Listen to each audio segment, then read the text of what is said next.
Section 2. Lending. With the removal of usury, the people will have more personal money, what is rightfully theirs. To take a loan is another emanation of giving up one's own responsibility and depending on another. The only valid reason to take a loan is if one needs something immediately, which is rare. Too often this is confused with want something immediately. Modern banks exploit this human weakness and ignorance by orchestrating loan agreements so that the borrower buys the product 2 to 3 times over its value due to interest. This leads to far less money for that individual and far more expended work energy for only that one item, to the greater profit of the bank.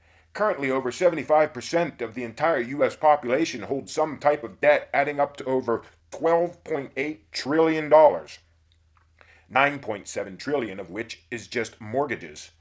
735 billion is credit card debt, each with varying degrees of usury. This is larger than the $8.3 trillion national debt. This amounts to a national picture of 75% of the population expending at least twice as much energy as is needed for the objects which they desire. Thus, usury is not but waste. It is a solid figure which represents the degree of impatience, irresponsibility, dependence, servitude, and vanity of the population, the root causes of astronomical amounts of wasted energy. For the needs that everyone has, such as food, shelter, and basic transportation, the individualistic society has programs fulfilling those needs. Self-sustenance is taught in detail. Volunteer labor co-ops exist for those in need, to build one's own home, and even basic transportation at cost, etc. Housing and transportation alone amount to over 10.2 trillion of the total 12.8 trillion household debt. Over 500 billion in outstanding auto loans, carrying approximately 45 billion in interest. Thus, by 2 simple individualistic programs, nearly 80% of all civilian loans are rendered obsolete. The remaining 20%, 2.6 trillion, are credit cards, store credit, personal loans, and similar debt. This portion is most likely not need. It is most likely non-essential material goods. The very existence of loaning builds up a society and a mindset around it. By this very element it creates excess work, and combined with usury this waste is magnified. Add fractional reserve and it reaches shameful proportions. For example, if one knows that loans are available for all that one may desire, one is more prone to take a loan for non-essential reasons. One now has to work harder than without. Thus one requires more work. A surplus of workers causes businesses to see an opportunity to take on more labor, for which they also need a loan to meet the higher payroll. Nevertheless, they take it because the surplus of workers will increase their production output. They therefore have to sell more product to pay back the loan and its interest. Armed with the latest marketing techniques, they convince people to buy their product regardless of its use value or true worth, who then also take a loan, continuing the cycle. Thus, the existence of lending generates a false need for lending. It becomes a crutch to depend upon, a commonplace practice of the masses, many of whom are ignorant to its inherent waste. This is not entirely harmful if usury and fractional reserve are removed. Without these, there is no waste generated. One repays exactly what was given. With them still in the system, the dependence created is leveraged and it becomes servitude. For the tax on that which is lent not only generates unnecessary expended energy, but also the loss of time to that individual, which is directly related to the lack of peace and enlightenment in mind, body, and spirit, as already discussed. Furthermore, loaning encourages overproduction because the end price becomes nearly insignificant. The manufacturers are aware that few can afford their product on their own, but with the banks involved, that is no longer an obstacle. So without fear, countless products are produced. Entire lots are filled with boats, cars, RVs, mobile homes, etc., and their prices are high, maximizing profit as price is of little concern. The corporations enter into a symbiotic relationship with the bank, installing quasi-bank representatives at their facilities, loan officers who are paid bonuses by the bank for the number and types of loans they rake in for the bank, all roping in the people to the servitude of usury, feeding wants instead of needs, causing endless waste.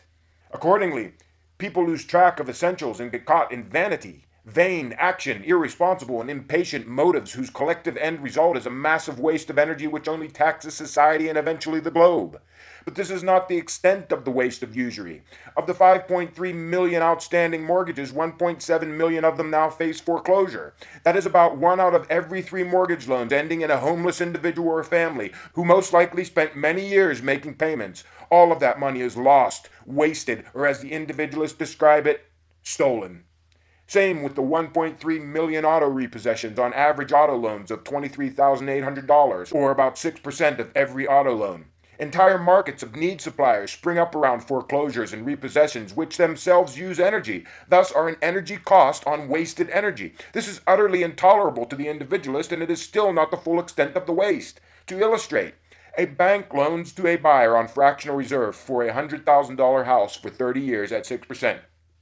Because of 10% fractional reserve, the bank owns this house for a mere $10,000. The buyer spends 10 years paying $1,000 monthly payments, adding up to $120,000. This is $20,000 more than the cost of the home, and 12 times more than what the bank paid for it. However, on paper, it will show the buyer still owing around $52,000. His employing corporation happens to cut jobs to utilize exploited overseas labor. Unemployed and without knowledge of self-sustenance, the buyer can no longer make the payment on the house which should already be his. The bank gleefully forecloses, taking the house and leaving the man with nothing but a loss of 10 years of his life and $120,000, an enormous waste of energy, at least 1,300 megawatt hours, enough electricity for over 300 people for an entire year. The bank has gained $110,000 plus a $100,000 home to use again in the same scam. Thus is the case for 1 out of every 3 mortgages, and the origin of the tremendous profits written off as loss by the banking industry. Fractional reserve, usury, and privatized banking are therefore cast out with great contempt from the individualistic society. Without this predatory lending, the people can clearly discern between a want and a need. If one needs transportation, and one wants a full-size SUV, with no system to support this unwarranted desire but one's own net worth, one might see that a small electric vehicle is not only all that one can afford, but actually more economical. In such a system there is no usury, no waste, no excess work for usury, no excess work for not loan foreclosures, no excess work on unfair demands, fractional reserve claiming to pay X and charge interest and repayment upon X when only having invested 1/10 of X. Thus is saved incredible amounts of energy and time to be directed towards needs such as the refinement of mind, body, and spirit of the greater population. It can be seen that the individualists see very little reason for loans. As such, there are no loans given for 1. Non-essential material items, 2. Major transportation. Minor transportation can be had from Populus conversion centers, see page 121, 122. 3. Houses. Populus neighborhood programs help one to build one's own home, see page 109. 4. Education. Education is free. Discussed in detail later. 5. To company owners of over 100 men, or any owner or member of a company that creates a sin-taxed product. Soon to be explained in detail. The majority of loans will therefore be given for true needs and innovative projects. True needs will be determined by the populace, such as a machine to till ground, a press, a kiln, electric turbines, water detention tanks, etc. Innovative projects may be simply a prototype, or possibly a business. Any prototype funded must have accurate plans supplied to the populace, who is allowed, at any time, to utilize the design for any reason. Any private business started on populous funds pays 1% of its annual net profit to the populous commonwealth for the life of the business. Large companies are not eligible for commonwealth lending, therefore must solicit the private public for funding. The present debt in the American private sector business is $9 trillion, also larger than the national debt. The 3 largest borrowers being General Motors, General Electric, Ford, with debts of over $300, $195, and $175 billion respectively. Their common practice of selling bonds which generate interest is made illegal as a result of illegal usury.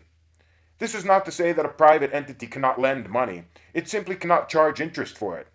However, no private entity can collect pools of money from multiple individuals without giving proportionate ownership in return. Otherwise, one would then be a bank. Thus, stock can be had in private companies, save that the dividends paid to shareholders must be of the total post-tax profit of the company divided proportionally, not a portion of it. Furthermore, the recipients no longer have to pay capital gains tax upon this money, being that it was already taxed as corporate profit. The way Commonwealth lending works is very similar to the present procedure, except the time frame may be longer and more carefully scrutinized. Being that it is the people's money, the people will have the final approval of any significant loans. All personal information of the applicant is listed as well as a brief synopsis of the reason for desiring the loan, including a reference number directing readers to the detailed information stored in LAFKey. This is then included in the HVR section of the monthly Populus Informer. The amount of the people who will be approving the loan depends on the level of the use of the loan, be it local, state, or federal. The applicant must have existing assets valued higher than the loan desired. This is proven by field documentation conducted by the GEP. The applicant must also have an annual productivity rating higher than 30% of the loan amount desired, as all repayment must be accomplished within 5 years. This system maintains a healthy level of production because high-priced products are now within the reach of the common man, such as a $100,000 hydraulic excavator. An individual proving a prosperous and beneficial application for this machine and making only $37,000 per year, the average U.S. salary, is granted the loan.